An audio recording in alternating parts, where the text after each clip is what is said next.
అన్నా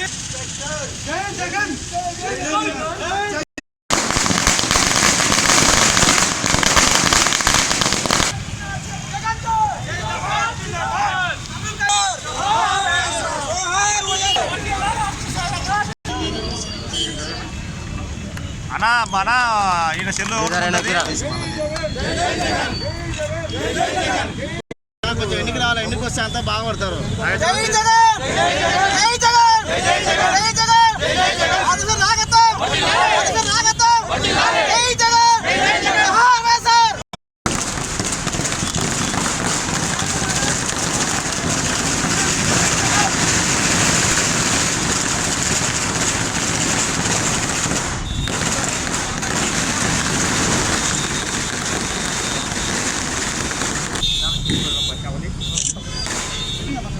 బాబు బాబు మనకందరికీ ఎంతో సంతోషాన్ని కలిగించి 3 రాజధానుల ఏర్పాటుకు వారి యొక్క ఆమోద ముద్రను తెలిపినందుకు గవర్నర్ గారికి మన యొక్క కర్నూలు జిల్లా మరి ముఖ్యంగా నందికొట్టు నియోజకవర్గ ప్రజలందరి తరఫున వారికి కృతజ్ఞతలు తెలుపుకుంటున్నాం.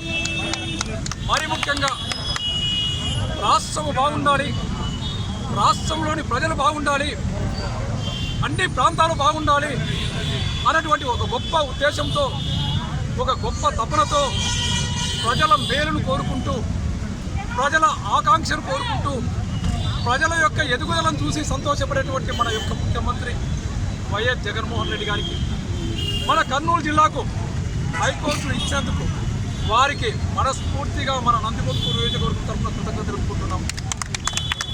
ఈరోజు ఒక పండుగ రోజు. ఎందుకంటే ప్రాంతాలు అభివృద్ధి చెందాలంటే మనకు ఏదో ఒక బలమైనటువంటి కొన్ని ప్రాజెక్టులన్నా ఉండాలి, కొన్ని పరిశ్రమలు ఉండాలి, లేదా ఇలాంటి హైకోర్టు అయినా రావాలి. రాయలసీమ ప్రాంతం వాళ్ళు వెనుకబడి ఉన్నారు. ఈ ప్రాంతం అభివృద్ధి చెందాలి, ఈ ప్రాంతంలో ఉండే ప్రజలు సంతోషంగా ఉండాలి అనేటువంటి తపనతో వారు మనకు ఒక హైకోర్టును ఇవ్వడం జరిగింది. ఇది ఎప్పటి నుంచో మన యొక్క కళ. ఎందుకంటే ఒకప్పుడు మనం రాజధాని పోగొట్టుకున్నాం. అట్లీస్ట్ ఈరోజు మనకు మన యొక్క ముఖ్యమంత్రి గారు మన యొక్క కర్నూలు ప్రజలు అడిగినటువంటి న్యాయస్థానాన్ని ఇచ్చి మనకు మన కోరికలు తీర్చేటువంటి వారికి, మన ముఖ్యమంత్రి గారికి మరి ఒకసారి కృతజ్ఞతలు తెలుపుకుంటుంది. రాజధాని మన సెక్రటరియట్ వైజాగ్ ప్రాంతం పెట్టి అక్కడ ఉన్నటువంటి ప్రాంతాలన్నీ అభివృద్ధి చెందాలి. అలాగే అమరావతిలో అసెంబ్లీ పెట్టి ఇక్కడ ఉన్నటువంటి ప్రాంతాలన్నీ అభివృద్ధి చెందాలి అనేటువంటి సమతుల్యంతో, సమతూకంతో అందరి మనోభావాలను గుర్తుపెట్టుకొని వారి మనోభావాలు ఎరిగి అన్ని ప్రాంతాలు బాగుండాలనేటువంటి ఒక తపనతో వారు చేసేటువంటి గొప్ప కార్యక్రమానికి ఇటువంటిది ప్రపంచంలో ఎవరు చేస్తారో చేయరు. ఎందుకంటే వారు చేసేదాన్ని ఒక గిన్నిస్ బుక్లో రాసుకోవాల్సిందే.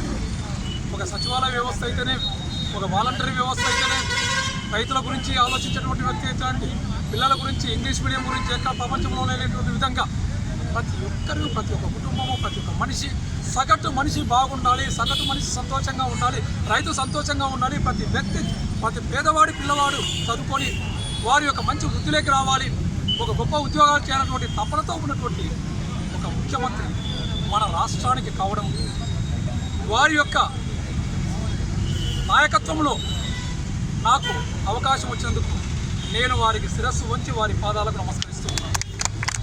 కాబట్టి ఈరోజు ఈ పండుగ రోజు మనమందరము కరోనా సమయంలో ఉన్నాము కాబట్టి సోషల్ డిస్టెన్స్ పాటిస్తూ మనమందరం మాస్కులు ధరించి ఎక్కువ మంది లేకుండా కొంతమందితోనే మనము మన మనసులో ఉన్నటువంటి ఆనందాన్ని బహిర్గతపరచాలి, మన ముఖ్యమంత్రికి తెలియపరచాలి. మన నందికొట్కూరు వాసుల స్వరము ఇక్కడ నుంచి అమరావతిలో ఉన్నటువంటి మన ముఖ్యమంత్రికి వారికి అభినందన చేరాలి అన్నటువంటి ఒక కార్యక్రమంతో ఈరోజు ఇక్కడ ఒక అభినందన సభ ఏర్పాటు చేసి ముఖ్యమంత్రి గారికి కృతజ్ఞతలు తెలుపుతూ